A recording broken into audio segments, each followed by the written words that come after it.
আসসালামু আলাইকুম রহমতুল্লাহ। কিয়ামতের দিন সীমাহীন কঠিন অবস্থার মধ্যেও 7 শ্রেণীর মানুষ আল্লাহর আরশের ছায়াপ্রাপ্ত হবেন। সেই 7 শ্রেণীর মানুষ কারা হবেন? বিস্তারিত জানতে ভিডিওটি শেষ পর্যন্ত দেখার অনুরোধ রইল। আবু হুরায়রা রাদিয়াল্লাহু তাআলা আনহু বর্ণনা করেন, রাসূলুল্লাহ সাল্লাল্লাহু আলাইহি ওয়াসাল্লাম বলেছেন, 7 শ্রেণীর মানুষকে আল্লাহ তাআলা আরশের ছায়ায় স্থান দিবেন। সেদিন তারা আরশের ছায়া ব্যতীত অন্য কোনো ছায়া পাবেন না। আর তারা হলেন, নাম্বার 1, ন্যায় বিচারক শাসক, অর্থাৎ যে দুনিয়াতে ন্যায়ভাবে বিচার কাজ চালিয়েছে, সত্যকে সত্য বলেছে এবং মিথ্যাকে মিথ্যা বলেছে।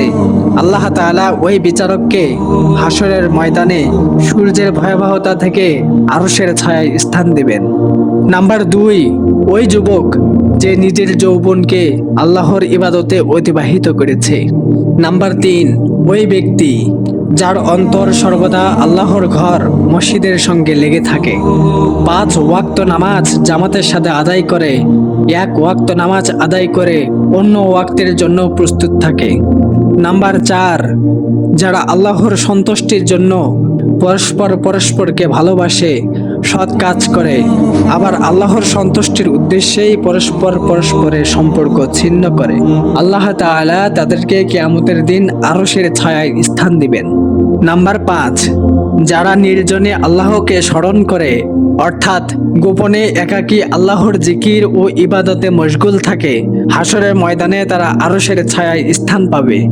নাম্বার 6, সৎ চরিত্রের অধিকারীগণ, অর্থাৎ ওই ব্যক্তি যাকে কোনো উচ্চ বংশীয় সুন্দরী রমণী কুকাজ করার জন্য আহ্বান জানায় এবং তা প্রত্যাখ্যান করে বলে, আমি আল্লাহকে ভয় করি, এসব ব্যক্তিকে আল্লাহ তাআলা আরশের ছায়ায় স্থান দিবেন। নাম্বার 7, গোপনে দানকারী, অর্থাৎ ওই ব্যক্তি যার বাম হাতও বলতে পারবে না সে কি খরচ করেছে, আবার ডান হাতও বলতে পারবে না সে কি খরচ করেছে। এই 7 শ্রেণীকে আল্লাহ তাআলা কিয়ামতের দিন আরশের ছায়ায় স্থান দিবেন। কিয়ামতের দিন ঈমানদারদের চেহারা হবে উজ্জ্বল। আল্লাহ তাআলা বলেন, ওই দিন কিছু লোকের চেহারা হবে উজ্জ্বল আর কিছু লোকের চেহারা হবে কালো কুৎসিত।